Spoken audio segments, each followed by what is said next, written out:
BEd second year, विषय Hindi, unit 5। आज हम बता रहे हैं सुंदर वाचन के लिए ध्यान देने योग्य बातें। नंबर 1, कोहनी पर 45 डिग्री का कोण बनाती हुई पुस्तक बाएं हाथ में आंखों से लगभग 1 फुट की दूरी पर हो। नंबर 2, पढ़ते समय आंखें निरंतर पुस्तक पर ही न गड़ी रहें। एक बार आंखें इतनी सामग्री ग्रहण कर लें कि बीच बीच में मुंह उठाकर सम्मुख बैठे हुए विद्यार्थियों को देखने और उन्हें समझ कर पढ़ाने का अवकाश मिले।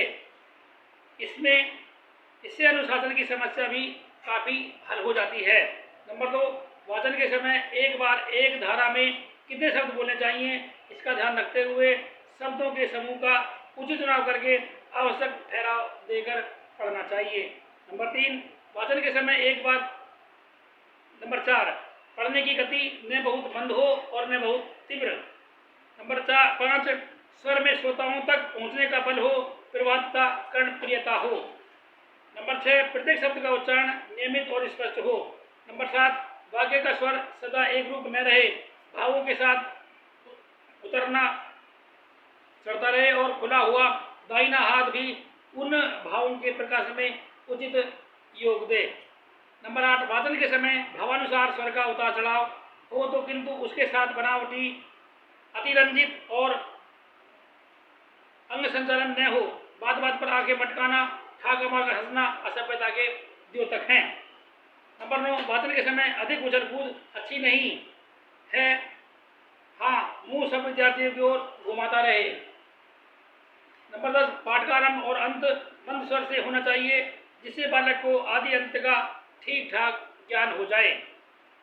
नंबर 11, वाचन के समय अक्षरोच्चर, शब्द उच्चर, बल, धैर्य तथा स्वर आरोहों का ध्यान रखना चाहिए। नंबर 12, वाचन के समय मेज आदि का सहारा नहीं लेना चाहिए, यानी जैसे मेज से कॉलेज वगैरह उनका सहारा नहीं लेना चाहिए। नंबर 13, अशुद्धियों को बालकों से ही दूर करवाने का प्रयत्न करना चाहिए। बालक को पढ़ाते समय उपयुक्त सभी बातों का ध्यान रखना आवश्यक है। बैठे बैठे पढ़ने से बालकों में स्फूर्ति नहीं आती, अतः खड़े होकर पढ़वाने तथा पढ़ने का अभ्यास करवाना चाहिए। वाचन दोषों को दूर करने की विधियाँ। वाचन की शुद्धता, स्पष्टता सिखाने की सफलता वैसे ही योग्यता पर निर्भर करती है, लेकिन मुख्यतः शुद्ध उच्चारण की निम्नलिखित विधियाँ हैं।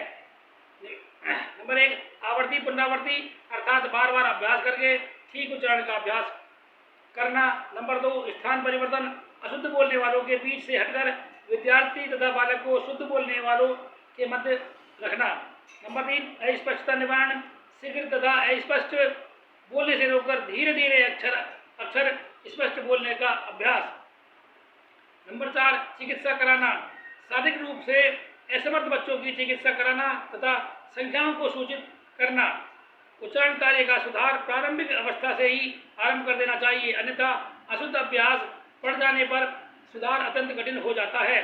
मनुष्य के संपूर्ण ज्ञान का आधार अनुकरण है, अतः सर्वोत्कृष्ट विधि यही है कि अध्यापक स्वयं उच्चारण करके बालकों से बार बार शुद्ध करवाए।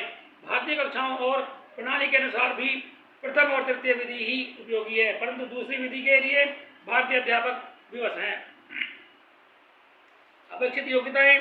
उच्चतर माध्यमिक कक्षाओं में भाषा के 4 मूल कौशलों में अपेक्षित योग्यताओं का विभिन्न स्तरों पर विभिन्न अभिकरणों द्वारा निर्धारण करने का अभ्यास किया गया है। राष्ट्रीय अनुसंधान प्रशिक्षण परिषद तथा राज्य शिक्षा संस्थानों की विभिन्न गोष्ठियों में लेखक ने प्रतिभागी और मार्गदर्शन के रूप में भाग लिया है। उन निर्णयों को सारांश रूप में इस अध्याय में प्रस्तुत किया जा रहा है। ये योग्यताएं माध्यमिक स्तरीय हैं, अर्थात इनका संबंध कक्षा 9, 10, 11 तथा 12 से विशेष रूप से है। सुनने की योग्यता। भाषा की शिक्षा के अंतर्गत सुनने का अर्थ है बोधपूर्वक श्रवण, केवल ध्वनि संकेतों का श्रवण हो। सुनने की योग्यताओं के अंतर्गत प्रकाम्य नहीं है, वरन ध्वनि संकेतों के श्रवण के साथ साथ उसका अर्थग्रहण भी सुनने की योग्यता का अविभाज्य अंग है। उच्च या उच्चतर माध्यमिक स्तर पर सुनने की योग्यता के समुचित विकास पर विशेष ध्यान देने की आवश्यकता है, क्योंकि इस स्तर के उपरांत विश्वविद्यालय शिक्षण प्रक्रिया में भाषण पद्धति प्रयोज्य होती है। मनुष्य को अपने दैनिक जीवन में सुनने, बोलने, पढ़ने और लिखने की क्रियाओं में से सबसे अधिक सुनने की क्रिया करनी पड़ती है, किंतु महत्व की दृष्टि से सुनने से बढ़कर बोलना है। आज के प्रजातांत्रिक युग में भाषण के बल पर ही दूसरों को को प्रभावित करके अपने पक्ष में किया जाता है। अतः बोलने की कला का जीवन में बहुत महत्वपूर्ण स्थान है। सुनने बोलने की विविध प्रकार की सामग्री लगभग 3 स्थितियों में उपलब्ध हो सकती है: कक्षा स्थिति, कक्षेत्र स्थिति और आकाशवाणी प्रसारण आदि। इसी स्तर पर श्रव्य सामग्री लगभग इस प्रकार हो सकती है: लिखित शेषवर वाचन, पाठ्य पुस्तक की सामग्री, गद्य अवतरण का शेषवर वाचन, कविता पाठ, पाठ्य पुस्तकेतर सामग्री, निबंध पाठ, आलोचना पाठ आदि। कथित वार्तालाप, वाद विवाद, चर्चा परिचर्चा, पैनल चर्चा, दल चर्चा आदि। भाषण, प्रवचन आदि, संवाद, वर्णन एवं विवरण, आशु भाषण।